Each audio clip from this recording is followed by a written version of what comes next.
മഹാനായ മുഹമ്മദുർ റസൂലുള്ളാഹി സ്വല്ലല്ലാഹു അലൈഹി വസല്ലം ഖാത്തിമുൽ അംബിയ ആയി അല്ലാഹു സുബ്ഹാനഹു വ തആല തിരഞ്ഞെടുക്കുകയും ഈ ലോകത്തിൻ്റെ അവസാനം വരെയുള്ള സർവ മനുഷ്യർക്കുമുള്ള ഉസ്വത്തുൻ ഹസന, ഏറ്റവും നല്ല മാതൃകയായി അല്ലാഹു സുബ്ഹാനഹു വ തആല നിയോഗിക്കുകയും ചെയ്തു. ഇനി ഇവിടെ ജീവിക്കുന്ന മനുഷ്യരുടെ ബാധ്യത അവരുടെ ജീവിതത്തിൻ്റെ സകല മേഖലകളിലും മുഹമ്മദ് നബി സല്ലല്ലാഹു അലൈഹി വസല്ലമയെ ഇത്തിബാഅ് ചെയ്യുക എന്നുള്ളതാണ്. ഒരു മുസ്ലിമിൻ്റെ, ഒരു മുഅ്മിനിൻ്റെ ബാധ്യത, അവൻ നിർവഹിക്കേണ്ട ഉത്തരവാദിത്വം അടിസ്ഥാനപരമായി രണ്ടു കാര്യങ്ങളാണ്. ഒന്ന് ഇഖ്ലാസ്, ശുദ്ധമായ തൗഹീദിൻ്റെ ആണ് ഇഖ്ലാസ് എന്ന് പറയുന്നത്. അതോട് ചേർത്ത് വെച്ച് പ്രഖ്യാപിച്ച രണ്ടാമത്തെ സംഗതി അൽ ഇത്തിബാഅ്, മഹാനായ മുഹമ്മദ് നബി സല്ലല്ലാഹു അലൈഹി വസല്ലമയെ പൂർണ്ണമായി പിൻപറ്റുക എന്നുള്ളതാണ്. നമ്മുടെ ഖിബ്ല വിശുദ്ധമായ കഅബാലയമാണ്. ആ കഅബാലയത്തിലേക്ക് നമ്മൾ തിരിഞ്ഞു നിസ്കരിക്കുമ്പോൾ വലിയ ഒരു പ്രഖ്യാപനം നമ്മൾ നടത്തുന്നുണ്ട്. ആ പ്രഖ്യാപനം എന്താണ് എന്ന് വിശുദ്ധ ഖുർആനിൽ സൂറത്തുൽ ബഖറയിൽ അള്ളാഹു വിശദീകരിക്കുന്നുണ്ട്. നമുക്കെല്ലാവർക്കും അറിയാവുന്നത് പോലെ മുഹമ്മദ് നബി സല്ലല്ലാഹു അലൈഹി വസല്ലമ 16-17 മാസക്കാലം തിരിഞ്ഞു നിസ്കരിച്ചിരുന്നത് പരിശുദ്ധമായ ബൈത്തുൽ മുഖദ്ദസിലേക്കാണ്. ആ ബൈത്തുൽ മുഖദ്ദസിലേക്ക് തിരിഞ്ഞു നിസ്കരിക്കുന്ന വേളകളിൽ അള്ളാഹുവിൻ്റെ റസൂൽ സല്ലല്ലാഹു അലൈഹി വസല്ലം ആകാശത്തേക്ക് കണ്ണുപായിക്കുമായിരുന്നു. കഅബാലയത്തെ, മസ്ജിദുൽ ഹറമിനെ, കഅബാലയത്തെ ഖിബ്ലയായി അല്ലാഹു സുബ്ഹാനഹു വ തആല നമുക്ക് നൽകിയിരുന്നെങ്കിൽ എന്ന ആഗ്രഹത്തോടെ നബി സല്ലല്ലാഹു അലൈഹി വസല്ലമ ആകാശലോകത്തേക്ക് കണ്ണുപായിക്കുമായിരുന്നു. അങ്ങനെ അള്ളാഹുവിൻ്റെ കൽപ്പന വന്നു, ഫവല്ലി വജ്ഹക ശത്റൽ മസ്ജിദിൽ ഹറാം, താങ്കൾ ബൈത്തുൽ മുഖദ്ദസിൻ്റെ ഭാഗത്തേക്ക് തിരിസ്കരിക്കുന്നതിന് പകരം മസ്ജിദുൽ ഹറമിൻ്റെ ഭാഗത്തേക്ക് തിരിസ്കരിച്ചു കൊള്ളുക. അള്ളാഹുവിൻ്റെ ഈ കൽപ്പന വന്ന് നബി സല്ലല്ലാഹു അലൈഹി വസല്ലമ അത് നടപ്പാക്കി കഴിഞ്ഞപ്പോൾ നാട്ടിൽ വലിയ കോലാഹലമുണ്ടായി. ആളുകൾ പ്രശ്നമുണ്ടാക്കാൻ തുടങ്ങി. ചില യഹൂദികളും ചില മുനാഫിക്കുകളും ചില മുശ്രിക്കുകളുമായ ആളുകൾ അവർ രംഗത്ത് വന്നു. ഈ മുഹമ്മദിന് ഒരു സ്ഥിരതയുമില്ല സല്ലല്ലാഹു അലൈഹി വസല്ലം. ഇദ്ദേഹത്തിന് കുറേ കാലം വടക്കോട്ട് തിരിഞ്ഞ് നിസ്കരിക്കുന്നു, കുറേ കാലം തെക്കോട്ട് തിരിഞ്ഞ് നിസ്കരിക്കുന്നു. ഇനി എപ്പോഴാണ് ഇയാൾ കിഴക്കോട്ട് തിരിയാൻ പോകുന്നത്? ഇങ്ങനെ ഒരു സ്ഥിരതയുമില്ലാത്ത, എങ്ങോട്ടൊക്കെയോ പലതും ചെയ്തു കൂട്ടുന്നത് എന്ന ഒരാളാണ് ഇദ്ദേഹം എന്ന രൂപത്തിൽ നബി സല്ലല്ലാഹു അലൈഹി വസല്ലമക്കെതിരെ ചില ആളുകൾ രംഗത്ത് വന്നിട്ട്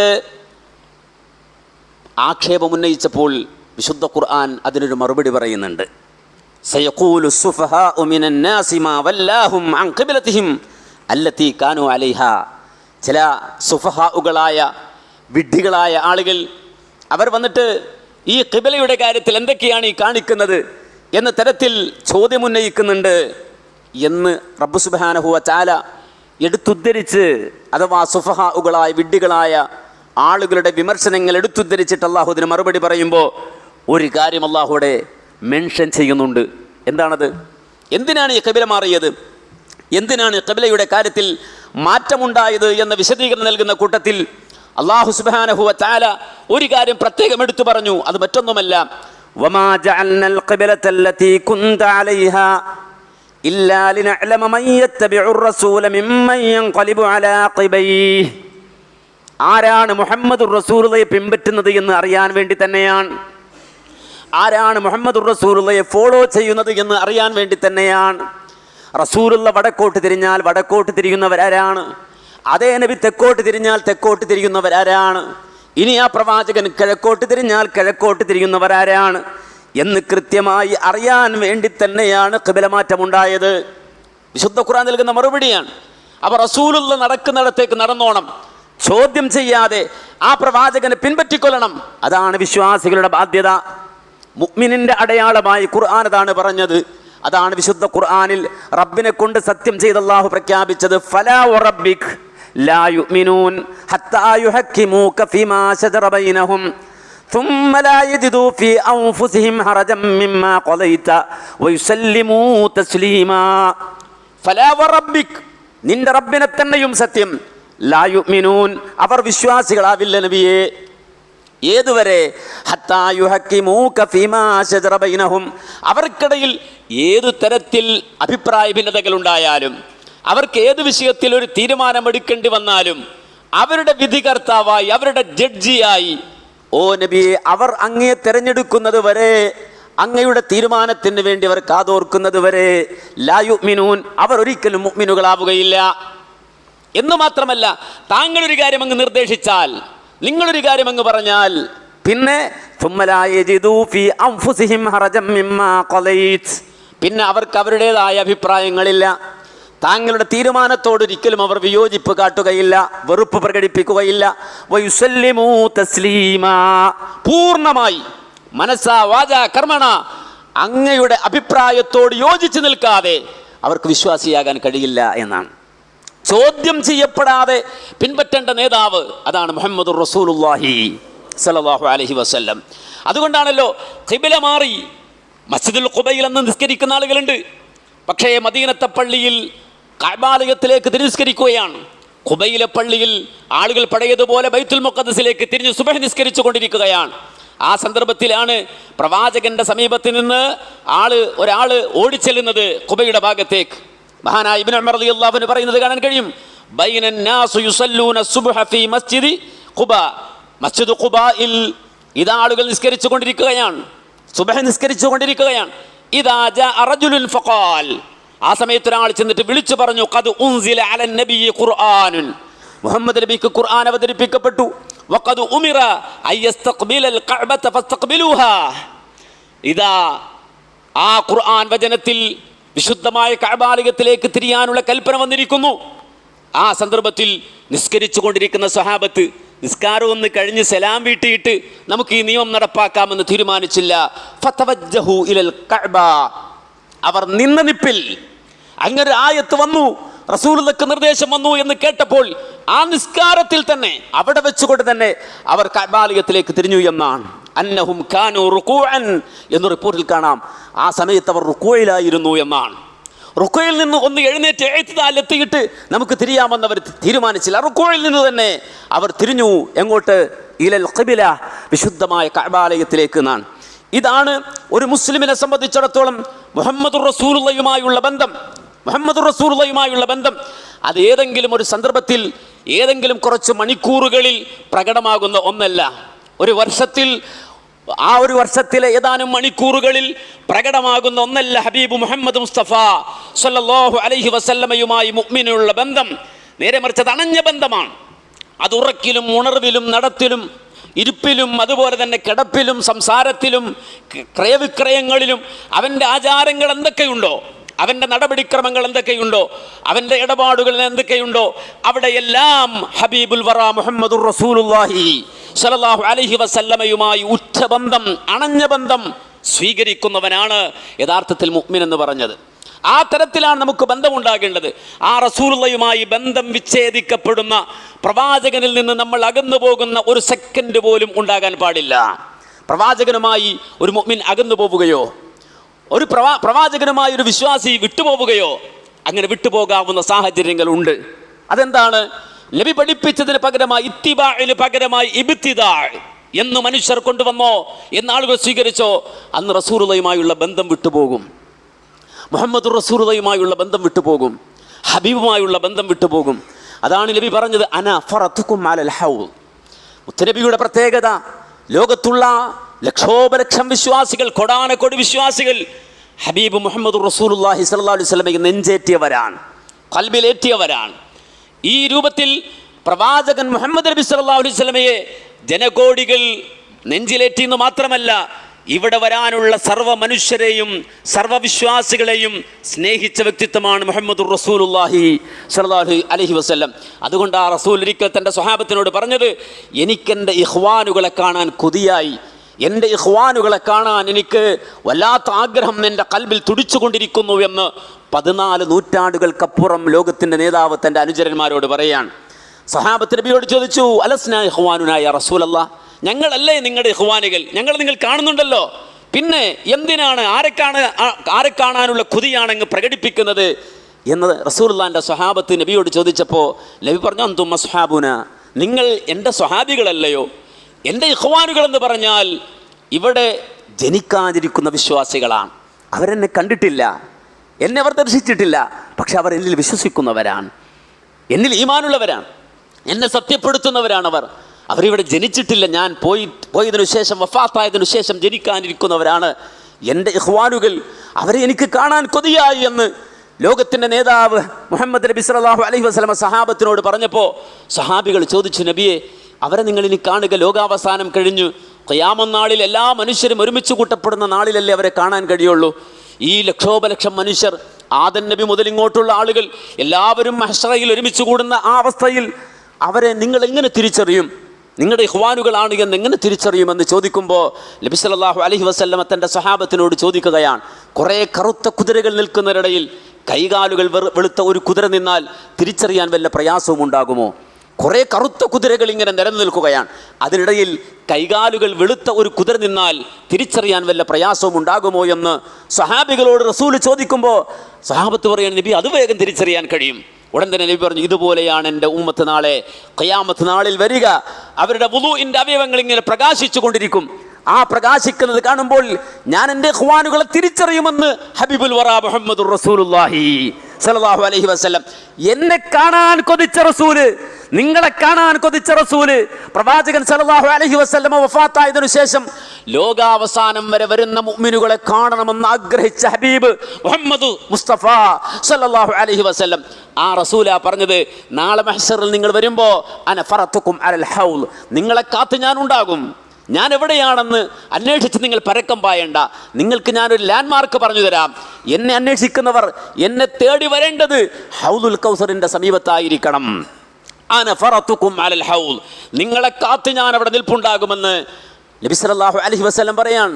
ആ സന്ദർഭത്തിൽ ആ അവസ്ഥയിലുണ്ടാകുന്ന ഒരു കാര്യത്തെക്കുറിച്ച് നബി പറഞ്ഞത്, ഞാൻ അങ്ങനെ എൻ്റെ അണികളെ നോക്കി നിൽക്കുമ്പോൾ കാർമേഘ കൂട്ടം പോലെ വലിയൊരു സംഘം, ആ സംഘം ആളുകൾ എൻ്റെ നേരെ അന്ന് ആനയിക്കപ്പെടും.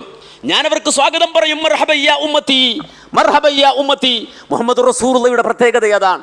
അന്ന് മഹ്ശറയുടെ പ്രത്യേകത, എല്ലാവരും അവനവൻ്റെ കാര്യം നോക്കുന്ന ദിവസമാണ്. ഖുർആൻ പറഞ്ഞല്ലോ, യൗമ യഫ്റുൽ മർഉ മിൻ അഖീഹി വ ഉമ്മിഹി വ അബീഹി വ സ്വഹിബതിഹി വ ബനീഹി. ഒരു മകനും ഉപ്പയെ ചോദിക്കാത്ത ദിവസം, ഒരു മകനും ഉമ്മയെ ചോദിക്കാത്ത ദിവസം, ഒരു ഭാര്യയും ഭർത്താവിനെ ചോദിക്കാത്ത ദിവസം, ഒരു മാതാപിതാക്കളും മക്കളെ ചോദിക്കാത്ത ദിവസം, അമ്പിയാക്കൾ പോലും യൗമ യദ്ഉ ആദമു വ അംബിയാ നഫ്സി നഫ്സി നഫ്സി നഫ്സി നഫ്സിയാ. ആദം നബി മുതൽ ഈസാ അലൈഹിസ്സലാം വരെയുള്ള പ്രവാചകന്മാർ പോലും എൻ്റെ കാര്യം, എൻ്റെ നഫ്സ് എന്ന് ആലോചിച്ച് വിഷമിച്ച് പകച്ചു നിൽക്കുന്ന ദിവസം, യൗമ യദ്ഉ ഖൈറു ഖൽഖിൽ അംബിയാ ഉമ്മത്തി യാ ഉമ്മത്തി യാ ഖൗമി യാ ഖൈറുൽ ബരിയ മുഹമ്മദുർ റസൂലുള്ളാഹി സ്വല്ലല്ലാഹു അലൈഹി വസല്ലമ ആ നാളിൽ പോലും വിളിക്കുന്നത് ഉമ്മത്തി ഉമ്മത്തി ഉമ്മത്തി എന്നാണ്. അതുകൊണ്ട് തന്നെ ഹൗദുൽ കൗസറിന്റെ സമീപത്ത് നിൽക്കുന്ന പ്രവാചകൻ കാർമേഘ കൂട്ടം പോലെ തങ്ങളുടെ അടുക്കിലേക്ക് വരുന്ന ആ ജനക്കൂട്ടത്തെ കാണുമ്പോൾ റസൂല് സ്വാഗതം ചെയ്യും. എങ്ങനെയാ സ്വാഗതം ചെയ്യുന്നത്? മർഹബൻ മർഹബൻ മർഹബൻ അഹ്ലൻ വസഹ്ലാ. നബി അങ്ങനെ സ്വാഗതം ചെയ്യുമ്പോൾ പെട്ടെന്ന് റബ്ബ് സുബ്ഹാനഹു വ തആല ആ ജനസഞ്ചയത്തിനും മുഹമ്മദ് റസൂലുള്ളാഹിക്കും ഇടയിൽ മറയിട്ട് കളയുന്ന വേളയിൽ അള്ളാഹുവിനോട് ലോകത്തിന്റെ നേതാവ് പറയാണ്, യാ റബ്ബി ഉമ്മത്തി, യാ റബ്ബി ഉമ്മത്തി, എൻ്റെ റബ്ബേ, എൻ്റെ ഉമ്മത്താണല്ലോ അത്, എൻ്റെ ഉമ്മത്താണല്ലോ അത് എന്ന് റബ്ബിനോട് മുഹമ്മദ് റസൂലുള്ളാഹി ഹൗദുൽ കൗസറിന്റെ സമീപത്ത് വെച്ച് തേടുമ്പോൾ അല്ലാഹു സുബ്ഹാനഹു വ തആല റസൂലുള്ളാഹിക്ക് കൊടുക്കുന്ന മറുപടി, നബിയേ, താങ്കൾക്ക് അവരെ അറിഞ്ഞുകൂടാ, ഇന്നക ലാ തദ്രി, ഇന്നക ലാ തദ്രി, അവരെക്കുറിച്ച് നിങ്ങൾക്ക് അറിഞ്ഞുകൂടാ, മാ അഹദതു ബഅദക്, താങ്കളുടെ കാലഘട്ടത്തിനു ശേഷം, താങ്കൾ വഫാത്തായതിനു ശേഷം എന്തൊക്കെ പുതുനിർമ്മിതികളാണ്, എന്തെല്ലാം ഇബ്തിദാഉകളാണ്, എന്തെല്ലാം ബിദ്അത്തുകളാണ് അവർ സമൂഹത്തിലേക്ക് കൊണ്ടുവന്നത് എന്ന വിവരം നബിയെ നിങ്ങൾക്ക് അറിഞ്ഞുകൂടാ. താങ്കൾ പോയതിനു ശേഷം താങ്കൾ പഠിപ്പിച്ചൊരു നിലപാടുണ്ട്, താങ്കൾ സ്വീകരിച്ചിട്ടുണ്ട്. താങ്കൾ ഒരു മാസം എങ്ങനെ ആചരിക്കണമെന്ന് പറഞ്ഞിട്ടുണ്ട്, വിശ്വാസം എങ്ങനെയെന്ന് പഠിപ്പിച്ചിട്ടുണ്ട്, ആചാരം എങ്ങനെയെന്ന് പഠിപ്പിച്ചിട്ടുണ്ട്, അനുഷ്ഠാനം എങ്ങനെയെന്ന് പഠിപ്പിച്ചിട്ടുണ്ട്. പക്ഷെ അത് മാറ്റിവെച്ചവർ അവരുടെ നിലപാട് അവർ തീരുമാനിച്ച് അവരുണ്ടാക്കി. അങ്ങനെ പുതിയ വാദങ്ങൾ കടത്തിക്കൂട്ടിയവരാണവർ. താങ്കളുടെ ദീൻ വികൃതമാക്കിയവരാണവർ എന്ന് അല്ലാഹു സുബ്ഹാനഹു വ തആല റസൂലുള്ളാഹിയോട് പറയുമ്പോൾ ഉടൻ തന്നെ പ്രവാചകൻ അവരോട് പറയുന്ന ഒരു വാചകമുണ്ട്, സുഹ്കൻ സുഹ്കൻ ലിമൻ ഗയ്യറ ബഅദി, സുഹ്കൻ സുഹ്കൻ ലിമൻ ബദ്ദല ബഅദി. കാരുണ്യത്തിന്റെ പ്രവാചകൻ ആ ജനക്കൂട്ടത്തെ നോക്കി പറയുന്ന വാചകമാണ് സുഹ്കൻ സുഹ്ക, വിദൂരം വിദൂരം, അകന്നു പോകൂ അകന്നു പോകൂ. ലിമൻ ഗയ്യറ ബഅദി ലിമൻ ബദ്ദല ബഅദി, എൻ്റെ കാലശേഷം ഇതിനെ മാറ്റിമറിച്ചവനെ വിദൂരം എന്ന് പറഞ്ഞ റസൂലുള്ളാഹ് അവരുമായുള്ള ബന്ധം വിച്ഛേദിച്ചു കളയുമെന്ന് ഹബീബുൽ വറ മുഹമ്മദുർ റസൂലുള്ളാഹി നമുക്ക് പഠിപ്പിച്ചു തരികയാണ്. മാത്രമല്ല വിശുദ്ധ ഖുർആൻ നമുക്ക് താക്കീത് നൽകുകയാണ്. എന്താ പറഞ്ഞത്? ഫൽയഹ്ദരില്ലദീന യുഖാലിഫൂന അൻ അംരിഹി അയ്യുസീബഹും ഫിത്നതുൻ ഔ യുസീബഹും അദാബുൻ അലീം. സൂറത്തുൻ നൂറിലെ 63-ാമത്തെ ആയത്താണ്. ഫൽയഹ്ദർ, സൂക്ഷിച്ചുകൊള്ളുക, കരുതിയിരുന്നു കൊള്ളുക. അല്ലദീന യുഖാലിഫൂന അൻ അംരിഹി, അല്ലാഹുവിൻ്റെ റസൂലിൻ്റെ നിർദ്ദേശങ്ങൾക്കെതിരെ ചെയ്യുന്നവർ കരുതിയിരുന്നു കൊള്ളുക. അം തുസീബഹും ഫിത്ന, അവരെ ബാധിക്കാനുള്ള വലിയ കുഴപ്പമുണ്ട്, ഫിത്നയുണ്ട്. ഔ യുസീബഹും അദാബുൻ അലീം, അതല്ലെങ്കിൽ വേദനാജനകമായ ശിക്ഷ അവരെ പിടിപെടാനുള്ളത് അവർ കരുതിയിരുന്നു കൊള്ളുക. എന്താണ് ഈ പറഞ്ഞ ആയത്തിൻ്റെ ആശയം? എന്താണ് ഈ പറഞ്ഞത്? അള്ളാഹു പഠിപ്പിച്ചത് എന്താ? മഹാനായ ഇമാം മാലിക് റഹിമഹുല്ലാ, ആരാ മാലിക് ഇമാം? ഇമാമു ദാരിൽ ഹിജ്റ, മദീനത്തെ പള്ളിയിലിരുന്ന് ദർസ് നടത്തിയ മഹാനായ ഇമാം മാലിക് റഹിമഹുല്ലാ. ഇമാം ഷാഫിഈ റഹിമഹുല്ലയുടെ ഉസ്താദായ ഇമാം മാലിക് റഹിമഹുല്ലാ, അദ്ദേഹത്തിൻ്റെ അടുക്കൽ ഒരാൾ വരികയാണ് ഒരു സംശയം ചോദിക്കാൻ. എന്താണ് അദ്ദേഹം സംശയം ചോദിക്കുന്നത്? അതേ മാലിക് ഇമാമിൻ്റെ അടുക്കൽ വന്നിട്ട് പറഞ്ഞു, യാ അബാ അബ്ദല്ലാ, ഒരു ചോദ്യമുണ്ട്, ഒരു സംശയമുണ്ട്. ഉരീദു അൻ ഉഹ്രിം, എനിക്ക് ഇഹ്റാം കെട്ടണമെന്ന് ഞാൻ ആഗ്രഹിക്കുന്നുണ്ട്. ഫമൻ ഐന ഉഹ്രിം, എവിടുന്നാണ് ഞാൻ ഇഹ്റാം കെട്ടുക? എവിടുന്നാണ് ഞാൻ ഇഹ്റാം കെട്ടേണ്ടത്?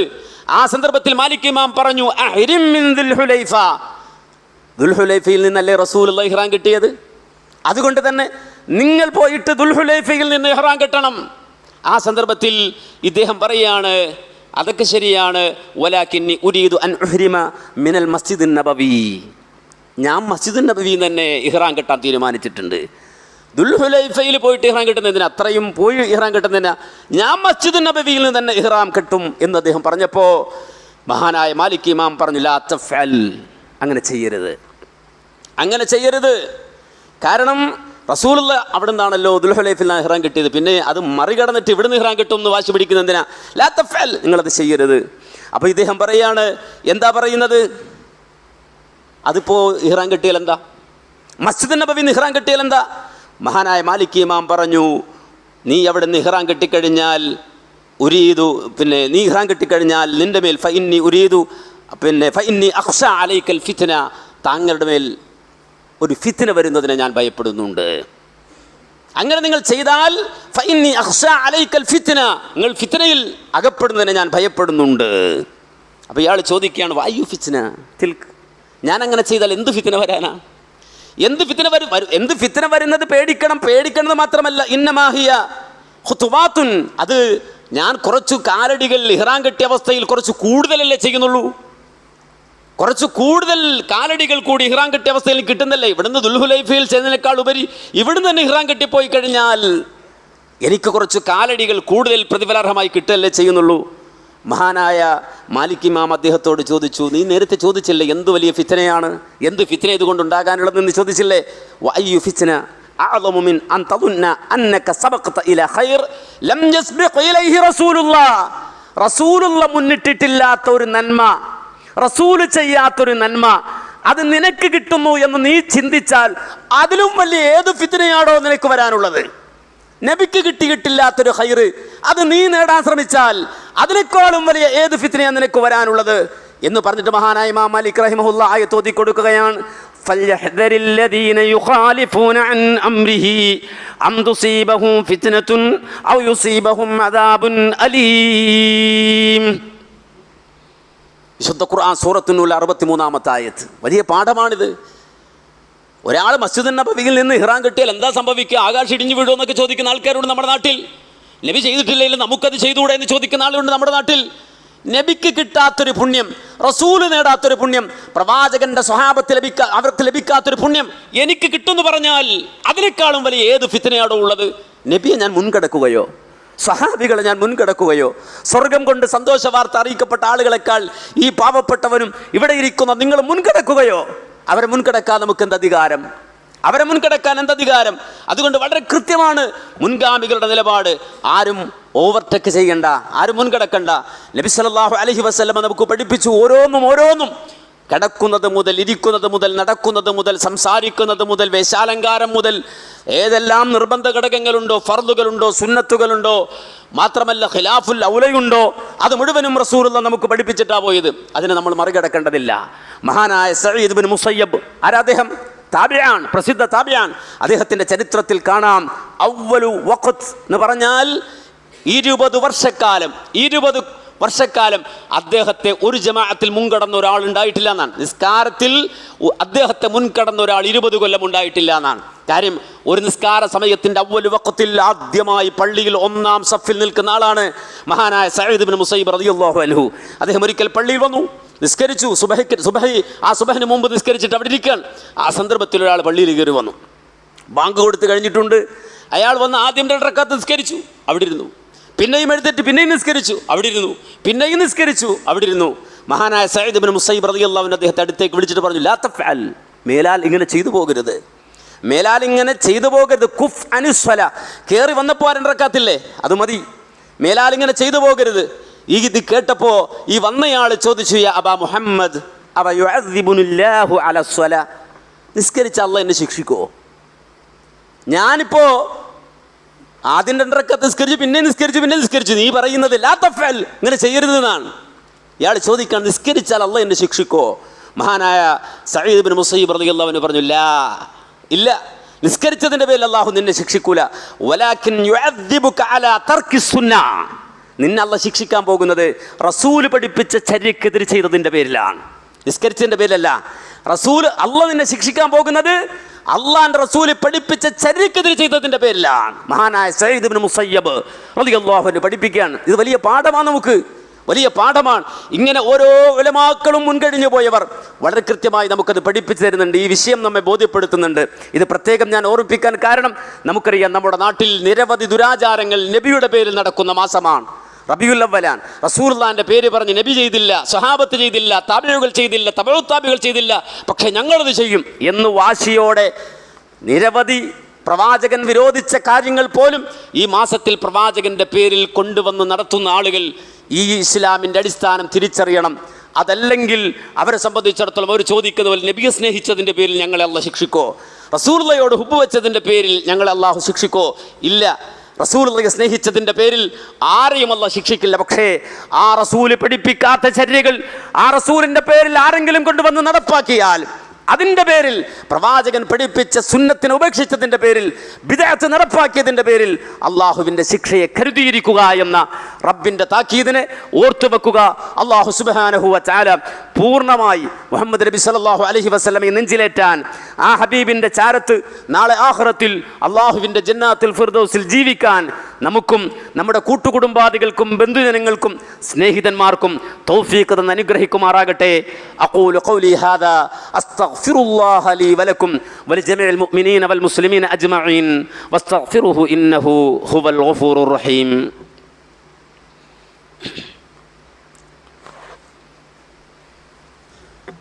ഇന്നൽ ഹംദലില്ലാഹ് അസ്സലാത്തു വസ്സലാമു അലാ അഷ്റഫി റസൂലില്ലാഹ് വഅലാ ആലിഹി വസ്വഹ്ബിഹിൽ ഫായിസീന ബിറളില്ലാഹ് അമാ ബഅദ്.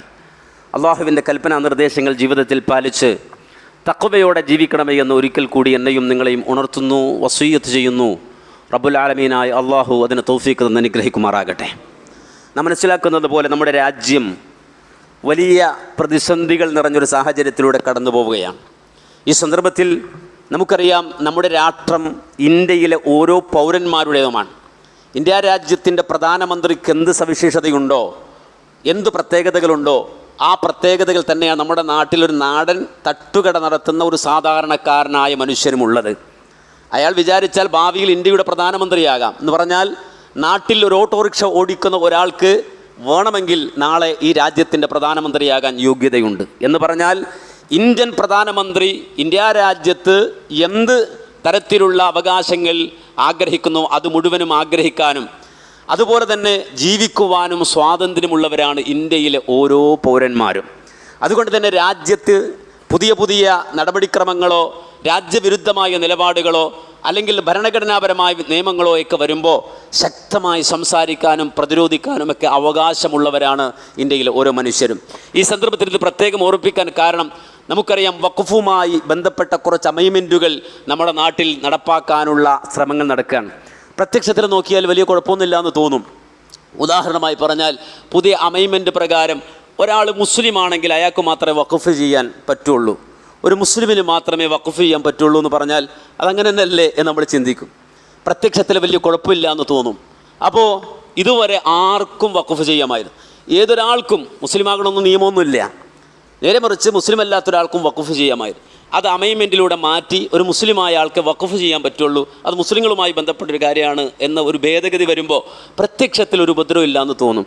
യഥാർത്ഥത്തിൽ വലിയ അപകടമാണ് അതിൻ്റെ പിന്നിൽ ഉദ്ദേശിക്കുന്നത്. കാരണം നമ്മുടെ രാജ്യത്തുള്ള പല വഖഫ് സ്വത്തുക്കളും വഖഫ് ചെയ്തത് മുസ്ലിമീങ്ങൾ മാത്രമല്ല, ഒരുപാട് മുസ്ലിങ്ങൾ വഖഫ് ചെയ്ത ഭൂമി നമ്മുടെ രാജ്യത്തുണ്ട്, നമ്മുടെ നാട്ടിലുണ്ട്.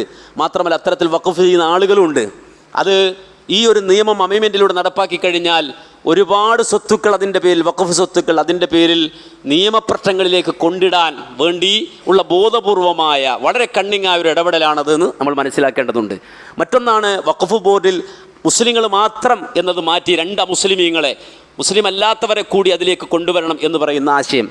ഇങ്ങനെ പ്രത്യക്ഷത്തിൽ നിന്നിട്ട് നമുക്ക് പ്രശ്നമൊന്നും ഉണ്ടാവില്ല എന്ന് തോന്നിപ്പിക്കുന്ന രൂപത്തിൽ പുതിയ അമൈൻമെൻറ്റുകൾ കൊണ്ടുവന്ന് ഈ രാജ്യത്തുള്ള വഖഫ് എന്ന് പറഞ്ഞാൽ ചെറുതല്ലത്, നമ്മുടെ രാജ്യത്തിൻ്റെ സ്വത്തിൽ വലിയ ഒരു കണക്ക് വരുന്ന ഒന്നാണ്. ഇൻഷാ അല്ലാഹ് അത് സംബന്ധിച്ച വിശദമായ പഠനങ്ങളും അതുപോലെ അതുമായി ബന്ധപ്പെട്ട കാര്യങ്ങളും പുറകിൽ വരുന്നുണ്ട്, വിശദീകരിക്കുന്നുണ്ട്. ഈ രൂപത്തിൽ പുതിയ വക്രമായ ശൈലിയിലൂടെ വഖഫ് സ്വത്തുക്കളെ അതിനെ പ്രതിസന്ധിയിലേക്കും പ്രയാസത്തിലേക്കും നീക്കാൻ വേണ്ടിയുള്ള ബോധപൂർവമായ ശ്രമമുണ്ട്. വഖഫ് എന്ന് പറഞ്ഞാൽ നമുക്കറിയാം, നന്മയ്ക്കു വേണ്ടി ഒരാൾ മൻഅ ചെയ്തിടുന്ന സ്ഥലത്തിന്, വസ്തുവിന് പറയുന്ന പേരാ വഖഫ് എന്ന് പറഞ്ഞാൽ.